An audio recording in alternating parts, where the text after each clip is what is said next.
So I wanted to learn more about Buddy AI. What drew you towards that? How did you come about it? I'm originally from Venda, a village called Madombija, where was privileged enough to get a scholarship to study in Johannesburg and studied in an English, well, first in Afrikaans school and then in English. So language was always a thing within my education. And I really struggled when I left to Venda school, got into the Afrikaans and then eventually the English. And I think many people just overlook how language is such a big deal in education. So basically, they gave us a task where they said we must go find a problem within the community. Then I did some research and then found out there was a lot of challenges within the disability industry. I started this business at 19, and even then I was paying master's students. So maybe at that point it was a bit intimidating, but then I realized, but what am I doing? I mean, I've always been in leadership positions in school. Yeah. Are there any struggles that you faced in your field? Oh, definitely. Yeah. I mean, yes, the age thing, definitely. You just have to persevere. I would also say, like, just being a woman in the tech field, because when you're building an ed tech company and then I show up and I'm 22 and a woman, it's like... Because I'm the firstborn from my family. Okay. Then the first degree in the family, the first graduate.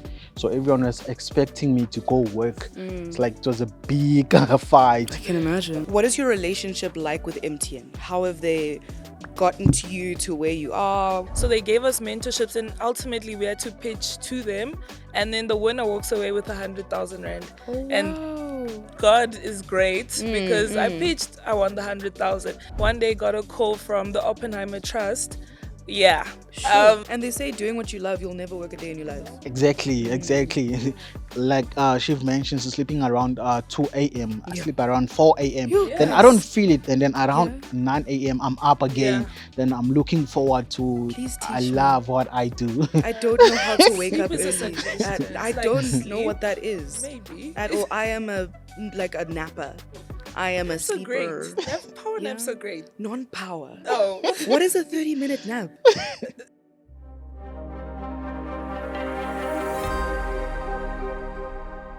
Sunday World Unsung Heroes partnered with MTN to celebrate and empower young people doing extraordinary things. Hello, here today I am Mongezi Majenge representing Sunday World, and I'm joined by Tshaamano Mabuba from Buddy Learning. And Ernest Mongezi Majenge from the Wheelchair Doctor. Thank you so much for joining us, guys.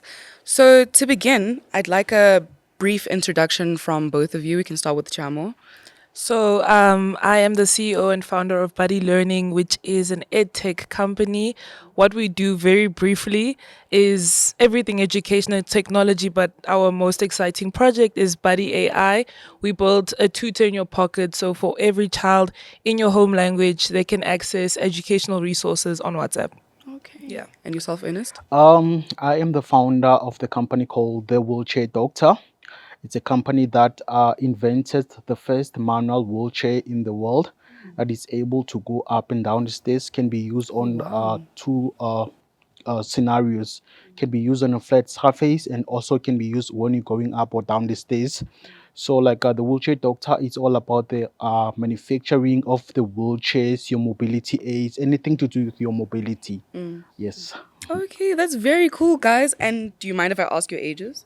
I'm 22. I'm actually turning 23 in 8 days. Oh, wow. Yeah. Happy early birthday. Thank you. And yourself? I'm 33. I'll be turning 33 this year. Okay, cool. Yes. Lovely to have some youth with us. So I wanted to learn more about Buddy AI. What drew you towards that? How did you come about it? So Buddy AI came about because I'm originally from Venda, a village called Madombija, where when I was young, first experience in education was in Venda.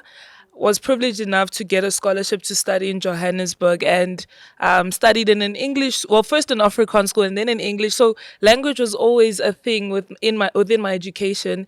And I really struggled when I left to Venda school, got into the Afrikaans and then eventually the English. And I think many people just overlook how language is such a big deal in education. So basically, we're like, how do we address this massive problem in the easiest way? Well, everyone uses WhatsApp. If you're thinking of a child in Tembisa, in Eastern Cape that doesn't have access to a tool that can help them with their learning in their home language. That's what Buddy AI would do.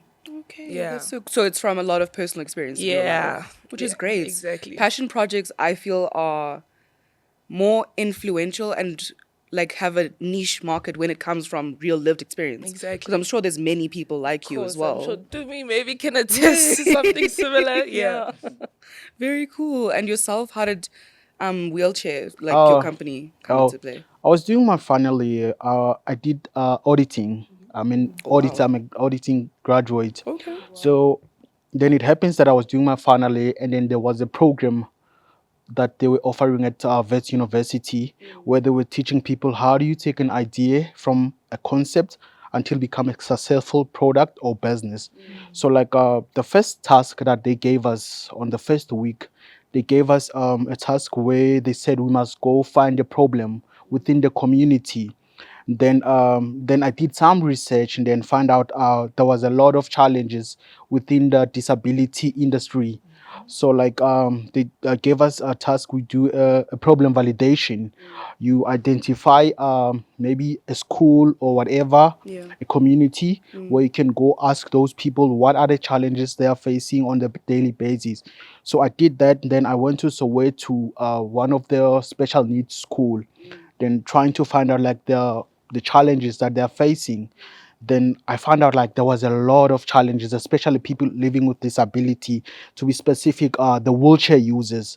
Then that's when I started asking them questions like, "What challenges are you guys are facing on a daily basis?" That's when they started to tell me, "Hey, there's a long turnaround of the wheelchair repair service in our community, and when we are using a wheelchair, it's very hard to access some of the buildings in the country." There was a lot.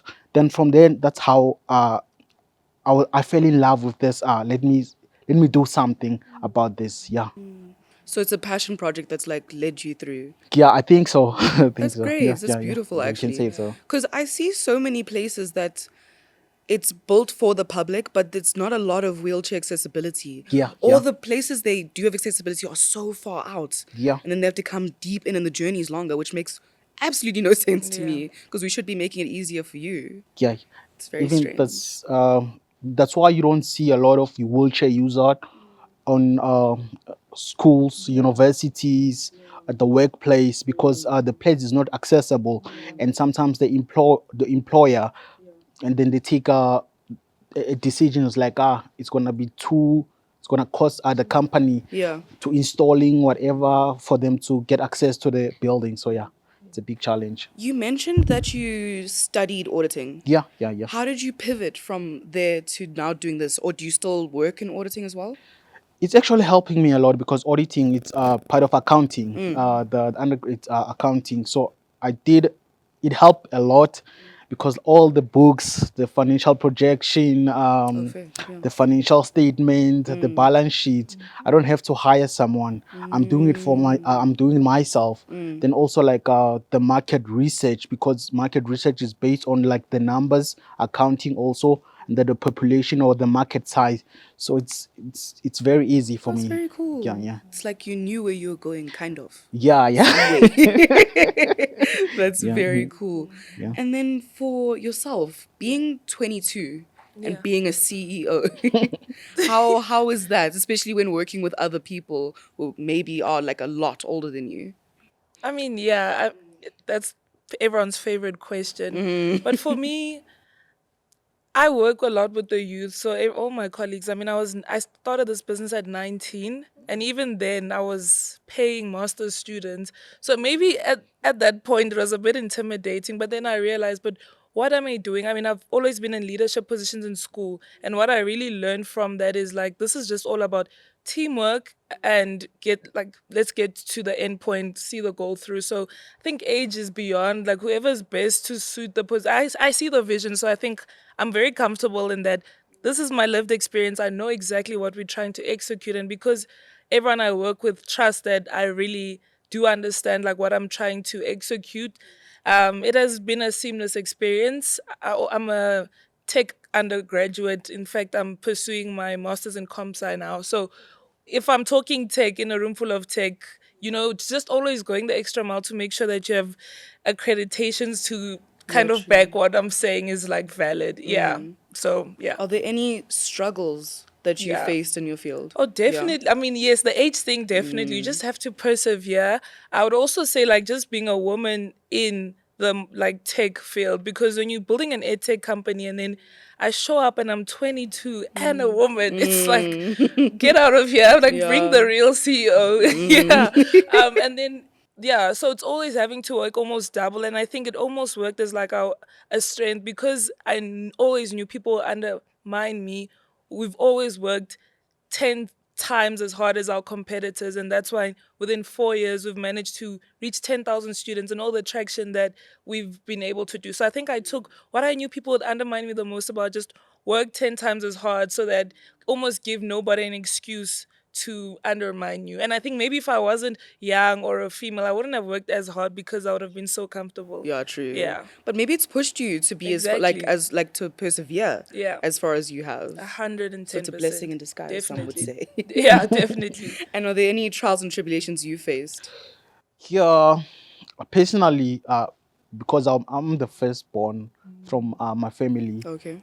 then the first degree in the family, the first graduate.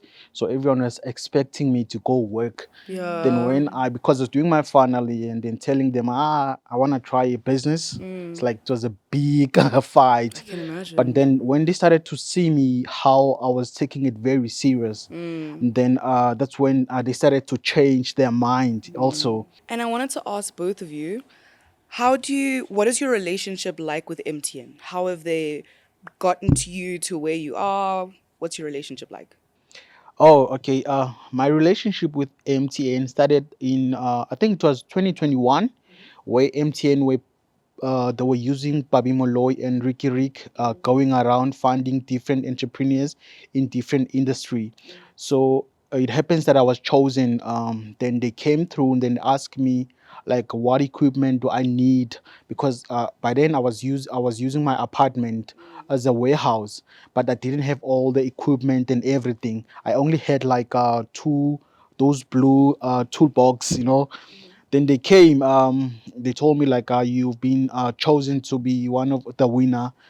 Then they bought equipment for me. They bought like your sewing machines. They bought the office equipment for me. They bought like the equipment that I use for to repair the wheelchairs.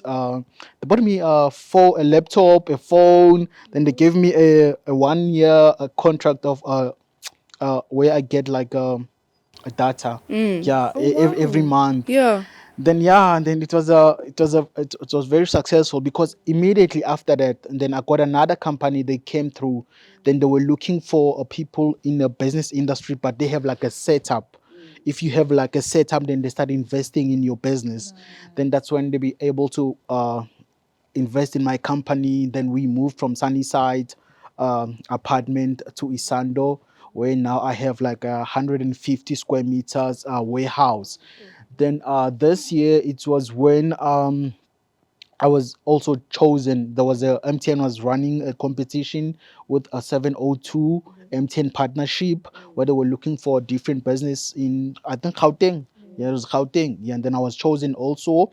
Then they gave me a platform. They interviewed me on 702. Then after that, then I started getting questions. I mean, calls from different people. They want to know more about the wheelchair doctor. Then also I was the got a like what's the publication I was I was mentioned news Oh, yeah, yes. yeah, news Yeah. article Oh, where people wow. they were talking about my Yeah. company. Then now for the fact that I'm associated with MTN, then Yeah. people started to take me serious because Yeah. like yeah, Yeah, that's it's how yo. the it played a big role in my business career. Yeah, it's like a Yeah. life-changing investment in Most you. definitely, most definitely. Thank you, MCN. Yeah. And yourself? Very similar story. So I joined the MTN ecosystem last year. So they run this youth hustle hub competition where you literally have to take a 1 minute video, post it on your social medias, and that's the entry. It's like why not? Like this is so I sent the video through, and then one day MTN phoned me like, you've made it to the top 30. They put you in this hotel for a week, and basically every day we had like mentorships from the biggest CEOs. Sibu Mabena, if you don't know her, she's the CEO of Duma Collective. Sheldon Thatchell, Legends Barber. DJ Spoo, like all these massive, even Wing Republic. I don't know Yeah. if you're Oh, no, I've familiar heard with of him. them. Yeah. Yeah. Mm. Like Tlhompo Mokoena, and all these big names that you can only dream of meeting. So imagine us young people meeting these people one on ones. So they gave us mentorships, and ultimately we had to pitch to them, and then the winner walks away with 100,000 rand. Oh, And wow. God is great Mm, because I mm. pitched, I won the 100,000. And after that came lots of publications, so news articles. And with all that traction, many big companies that I would have never ever thought would even care about my business like knew that we existed. One day got a call from the Oppenheimer Trust. Yeah. Sure. Yeah. So they have a South African Future Trust and managed to secure 500,000 with them because of the MTN Wow. opportunity. So when I say Amazing. they changed my life, it was just like Yeah. literally the rest of my year was just like I'm living Mm. a dream here. Yeah, the traction was incredible. Even got the laptops. They just went over and above to Mm. set you up for going from a small business to like you're about to build a proper organization Yeah. that has longevity. Yeah. Mm. That's amazing. Yeah. Sure, guys. Should be very proud of yourselves and all the leaps Thank you, and Yeah, bounds. yeah. Things you've done. Yeah, Yeah. exactly. But you are the reason why MCN wanted to back you. Yeah, yeah, All yeah, your yeah. hard work Yeah. Thank you and all so your Thank much. you, accolades. thank I'm you, very thank proud you, of And both well of done you. to thank you, you. thank you. Yeah. Well, thanks to you too. Yeah. Thank you. So you mentioned that you have a lot of academic backing behind you, but what did you actually study? So I studied data science. Oh, wow. Wow. Okay, Yeah. and you're doing your master's now, In right? computer science, yeah. How is juggling studying and working at the same time? Well, it's via distance learning. So Okay. the University of London has a distance learning program, thank goodness. Mm. So that makes it better because then I study at like 2 a.m., Phew, yeah. which is amazing, right? Who Mm. cares about sleep? Who No, needs, true. what is that? Yeah, but it's the sacrifices you need to make now for the long run. I'm pretty sure you can attest to this. Success is about sacrifices. So I do know that I'm like the goal is to be a doctor one day.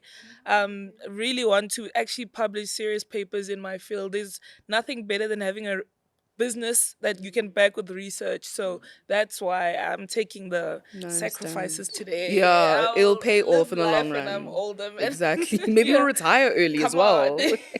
Very possible. Exactly. It's okay. Yes. Yeah.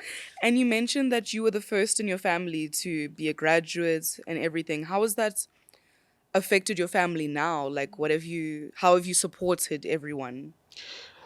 Yeah, it's like at first it was a big thing because like by the time I wanted to start a company, I was offered a job, my first job.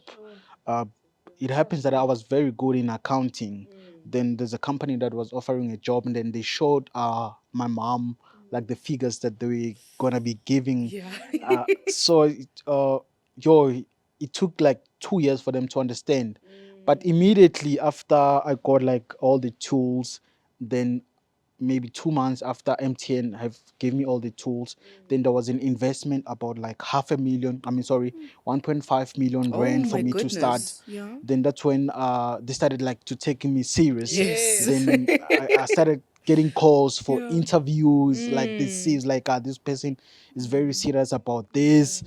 Then yeah, and then I got I won another I won another innovation program. Then half of the money they told us like you can use it for your personal, like 20% of the money.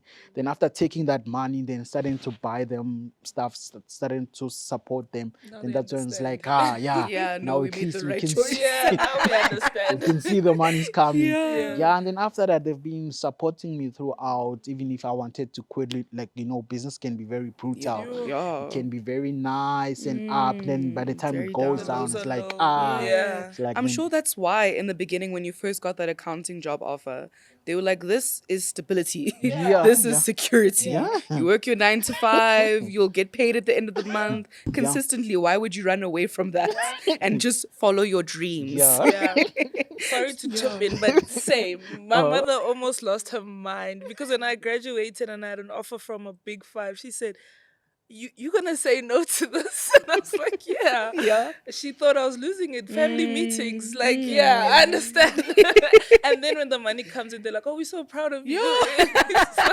So yeah, yeah. There should be some accountability where they're like, no, I'm sorry. I Yeah, they're like, misspoke. yeah. I just didn't Entrepreneur, what? know. Yes. Where? For who? Who you working for though? For me. Exactly. You? Who pays you? Yeah. Very Yeah. true. But Yeah. yeah, you both are entrepreneurs. And every time you hear like the older generation speak about working and being employed and everything, they're just like, no, just work for yourself, as if it's this very easy thing to do. And it requires so much discipline, so much accountability. Because literally, if you don't work, you won't eat. You need to be pushing yourself every single day. So I want to ask both of you, what was the driving force within you for like saying like, you know what, I want to work on my own terms for myself. I believe in this project completely and wholeheartedly. I want everything to go as I plan. What was it? um, for me, I wouldn't say I planned to be in an entrepreneurship space. I was just doing it an entrepreneur, like I've mentioned on entrepreneurship program adverts.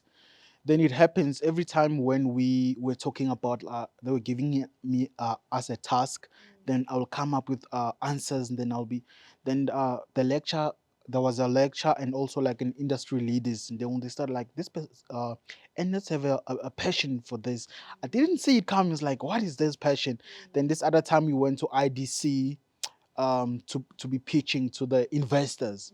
Then I was the first to pitch around 8 a.m. Then the last person was pitched at 5 p.m. Then, but it was a lot of us. Then after, then they all came to me. It's like, hey, we love this one. Now back it up. I was like, yo, I don't see this passion these people are talking about. Just something that's like an assignment from Yeah. university to me. Yeah. Then that's when I started to take it serious. Like, oh, I have a passion with this. Maybe if I can exploit, maybe yeah. Who knows? I don't have any responsibility. I didn't have any responsibility. Even now, I don't have any like responsibility. I Yeah. was just a child by then. It was like Yeah. let me just take this risk and see where And it does it paid takes off. me. Yeah, yeah, and it did pay off a lot. Yeah, yeah, yeah. And they say doing what you love, you'll never work a day in your life. Exactly, exactly. Like Shiv mentions, sleeping around 2 a.m. I Yeah. sleep around 4 a.m. You Then I don't guys. feel it, and then around Yeah. 9 a.m. I'm up again. Yeah. Then I'm looking forward to. Please I teach me. love what I do. I don't know how to wake Sleep up is a early. suggestion. I It's like don't know sleep, what that is maybe. at all. I am a napper. I am a Naps are great. sleeper. Power naps Yeah. are great. Non-power. Oh. What is a 30-minute nap?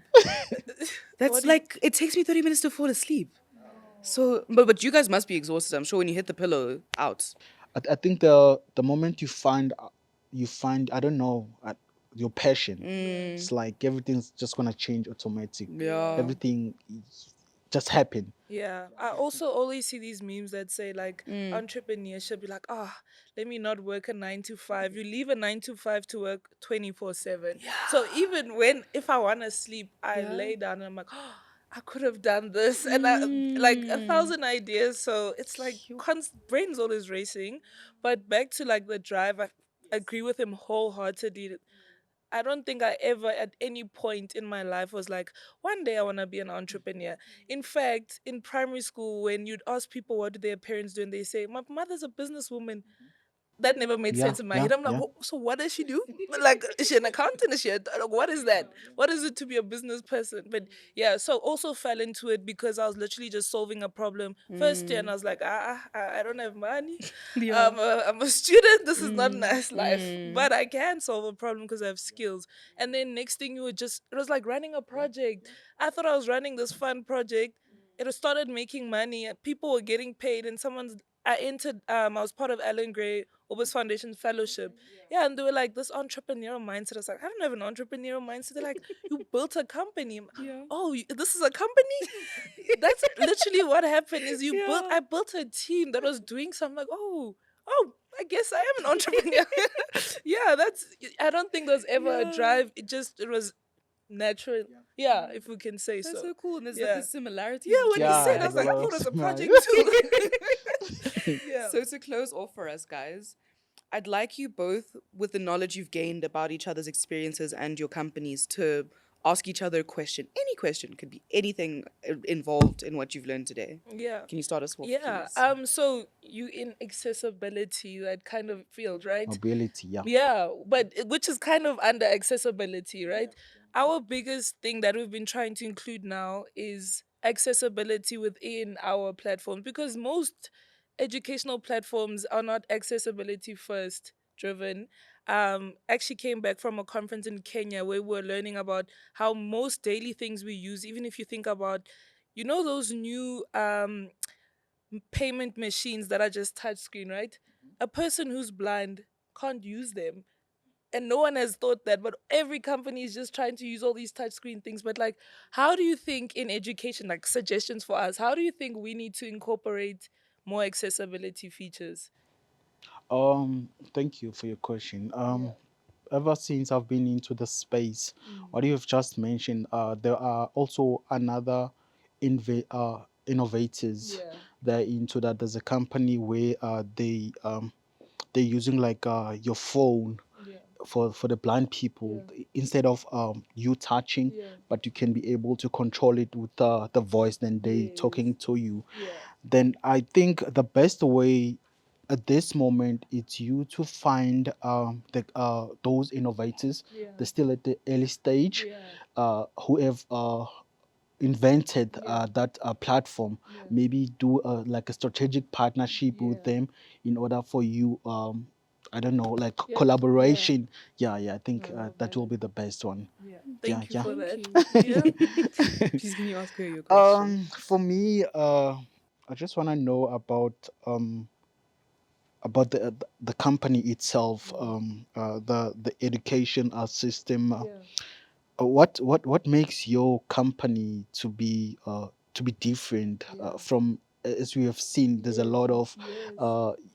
uh, platforms that are out there, and then what makes yours different from any other platforms, and why should I come to you and Ooh, use investor. your Are you trying to invest?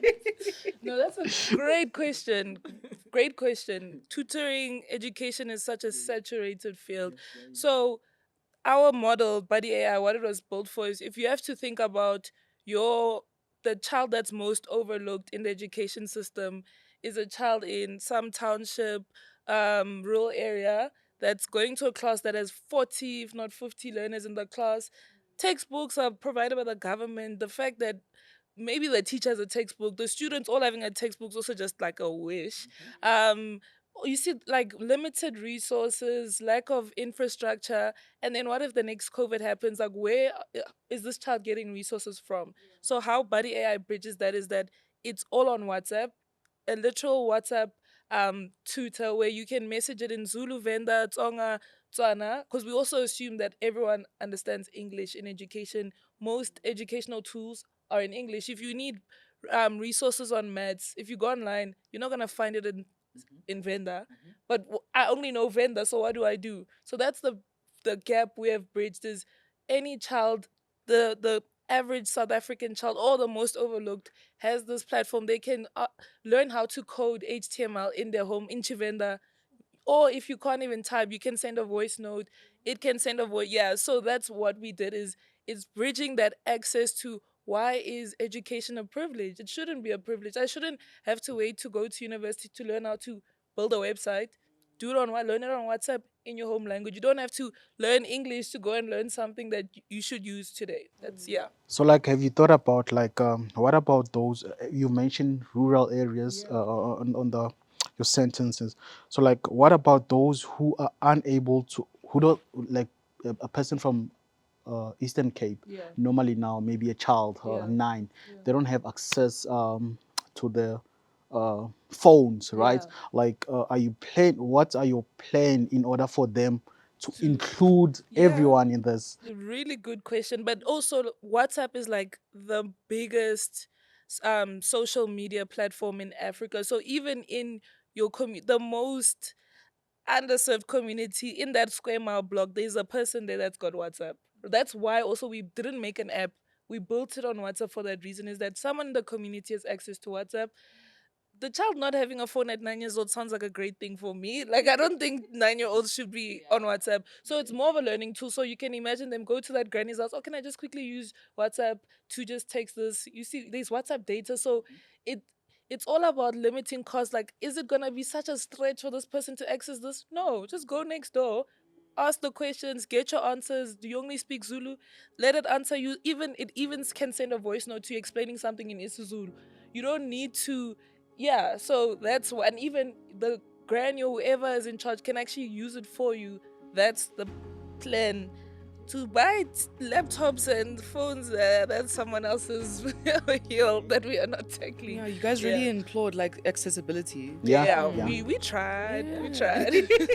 Thank you. Thank you guys so much for joining me. I've learned so many things, and maybe you've awoken the entrepreneurial spirits within me. But I will sleep. I was about to say less naps. No, I will sleep.